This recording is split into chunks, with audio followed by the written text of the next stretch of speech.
You remember the envelope before you understood money. Plain white paper, folded at the corners, hidden inside the kitchen drawer under old receipts and rubber bands. Sometimes you saw your mother open the drawer late at night when she thought nobody was watching. She would count the bills slowly, then put them back like touching them too long might make them disappear.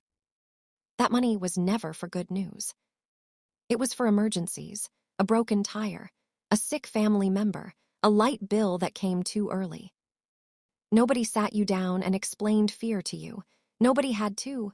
You learned it from small moments, from silence, from the way adults looked at numbers like numbers could hurt them. That envelope was not just holding cash. It was holding stress, pressure, survival. And without knowing it, you inherited all of it. Your family did not pass down investment plans or business systems. They passed down caution. They passed down the habit of playing defense against life. Save what you can. Stay safe. Do not risk too much. Do not dream too big. Do not become too different from the people around you. So you grew up thinking money was only about safety. Not freedom. Not ownership. Not building wealth. Just survival. That becomes dangerous later in life, because the first wealthy person in a family is usually born inside survival, thinking long before they ever learn wealth strategy. And the worst part is, you do not even notice the ceiling above your head until one day you finally try to rise high enough to touch it. You thought stress about money was normal because everybody around you carried it like part of daily life. Your parents talked quietly at night about bills they hoped would wait a few more days. You learned to recognize the sound of worry before you understood the words. A long sigh in the kitchen, the sudden silence when you walked into the room, the way adults changed the subject when money came up. You thought that was adulthood. You thought growing up meant always being one bad month away from panic. So your family learned survival rules and passed them down without meaning to. Do not spend too much. Do not take big risks. Stay close to what feels safe, even when safe keeps you stuck. You remember walking through stores and checking prices before touching anything. You remember pretending you did not really want certain shoes or certain food because you already knew the answer would probably be no. After a while, you stop asking. That changes something inside a person. Because when you grow up around fear, your mind starts treating struggle like home. Wealth begins to feel strange, unsafe, almost dangerous. Not because money is bad. Because nobody around you ever showed you what peace looked like with money. Nobody modeled freedom. Nobody modeled expansion. They only modeled survival.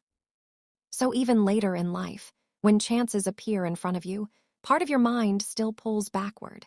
Stability feels risky because struggle is familiar.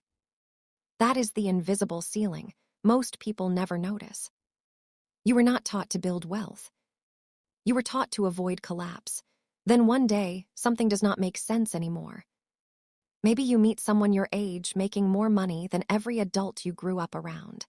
Maybe you see a small business online making sales while the owner sleeps. Maybe you hear words nobody ever used in your house before. Ownership, investing, assets, leverage.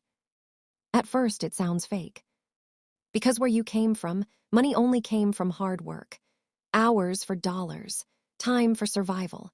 Nobody talked about systems that could make money without your full attention every second of the day. But now you are seeing people build income from things they own, instead of only things they do.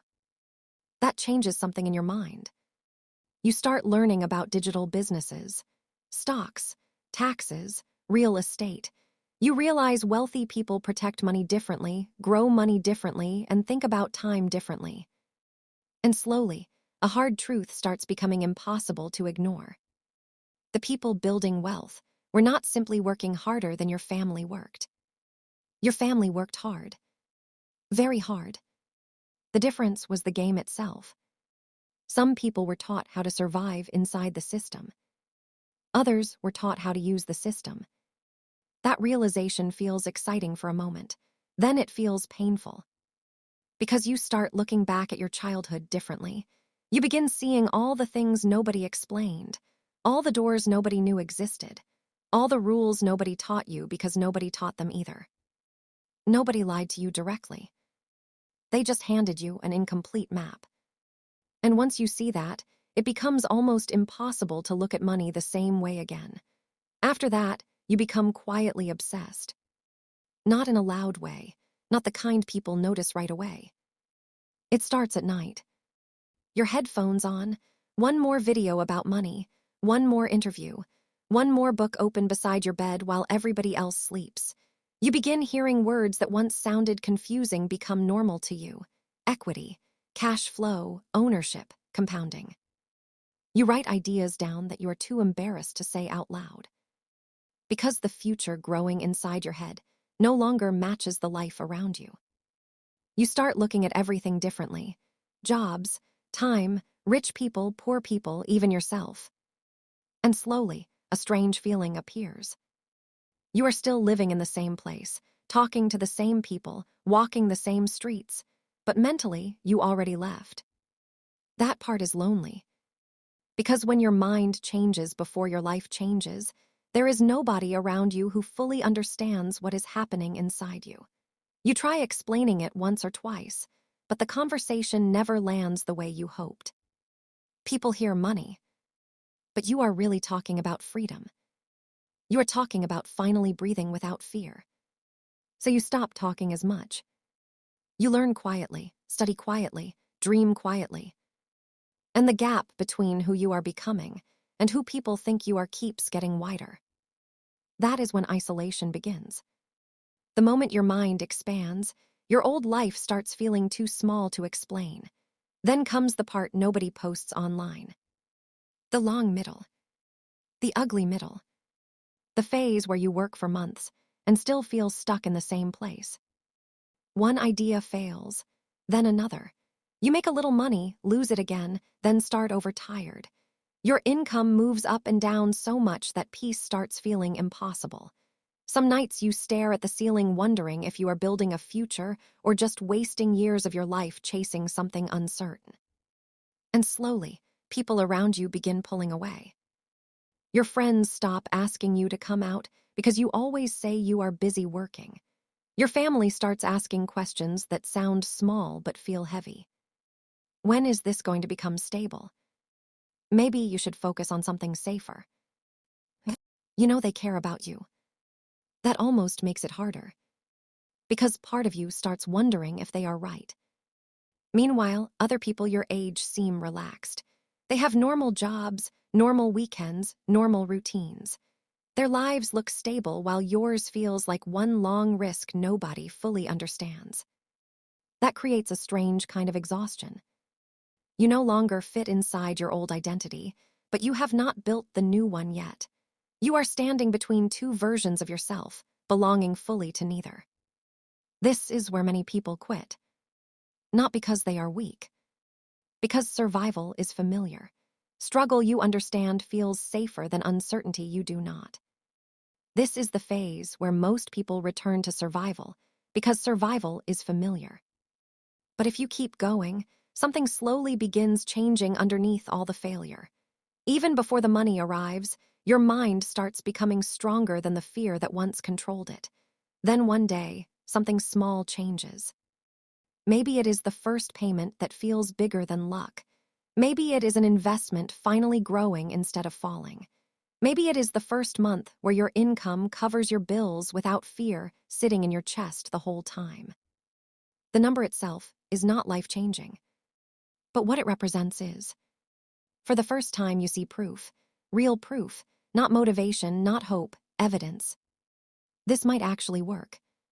And strangely, the moment feels quiet. No movie soundtrack, no dramatic celebration. Most likely, you are alone when it happens, sitting in your room, looking at your phone screen again just to make sure the number is real. Then you put the phone down and sit there silently for a minute, because you do not know who to explain this feeling to. The people around you see money. But you see something much deeper. You see escape. You see possibility. You see the first crack in a ceiling that controlled your family for years. And for a moment, you finally breathe differently, lighter, calmer, like your body is slowly learning that survival may not have to last forever. But success brings a new kind of fear with it. Before, you were scared nothing would work. Now you are scared it will work and then disappear. So you become even more focused, more careful, more protective of your progress. You stop talking about your plans so much. You guard your momentum quietly because you know how hard it was to build. The first real win does not make you feel rich. It makes you afraid to lose momentum. As your life starts changing, the people around you start changing too. Not always in bad ways, just different. Family members begin calling you first when problems happen. Somebody needs help with rent. Somebody has debt. Somebody needs advice about money because now, somehow, you are the person who is supposed to know what to do. You become the solution person. At first, it feels good. You remember what it felt like to struggle, so helping people matters to you. But after a while, another feeling starts growing quietly underneath it. Pressure. Because nobody prepared you for what happens emotionally when you become the first person in your family to move beyond survival. You start noticing small changes in conversations, small pauses, small comments. Some people become proud of you. Others become uncomfortable around you. Not because they hate you, but because your growth reminds them of limits they stopped trying to escape years ago. And then the guilt appears. You look at the people you love and realize you can now solve problems that once controlled the whole house. Bills that once caused stress now look small to you. That feels powerful and painful at the same time. Because part of you still remembers the fear. Part of you still remembers the envelope in the kitchen drawer. That is the strange thing about becoming the first. Your money may leave survival behind before your emotions do. You now live between two worlds, the family you came from and the future you are building. One part of you keeps moving forward while another part keeps looking back. You escaped financially, but emotionally, part of you is still sitting in that old kitchen. At first, you think money is about you, about what you can buy, about what you can show, about finally having enough so life feels easier. But something changes when you keep going long enough. Money stops feeling like luxury. It starts feeling like protection. You begin to see it differently, not as a way to flex, but as a way to secure. Not just for comfort, but for control, for time, for choices, for peace that does not disappear when bills arrive. And then it hits you. You are not only building money, you are rebuilding the starting line. You think about the people who will come after you, your family, your future children, the ones who will grow up in a world shaped by what you did or did not fix. And for the first time, success is not about how high you climb. It is about how far back you push the struggle. You start to imagine a life where they do not panic when money is mentioned, where they do not feel fear every time a bill arrives, where they never learn the weight you once carried in silence. They will not understand financial fear the way you did, because they will never have to live it. And that becomes the real goal. They'll never know how heavy the ceiling was, because you removed it before they arrived. The end of it all, you start to feel something most people never talk about. Being the first wealthy person in your line is not just exciting. It is heavy. Sometimes it is lonely too. Because you are walking in a direction nobody before you fully walked. You are making choices that your family cannot always understand. You are thinking in ways that feel strange in rooms where survival was the only goal before. And there are days when it feels confusing. You are not just learning how to make money. You are learning how to carry a new kind of responsibility. But even with all of that, something powerful is happening. You are changing what your bloodline believes is normal. You are breaking ideas that were passed down for years without anyone questioning them. You are showing that life does not have to repeat the same limits again and again. And slowly, you begin to understand. This is not just about being rich. It is about what your life makes possible for people who come after you. The real flex is not becoming rich. The real flex is ending inherited limitation. Because once you see it clearly, you cannot unsee it. You realize the weight you carry is not just pressure, it is purpose. And in the end, it all comes down to this. Somebody in your family had to be the first person who looked up at the ceiling and decided it was never supposed to be there.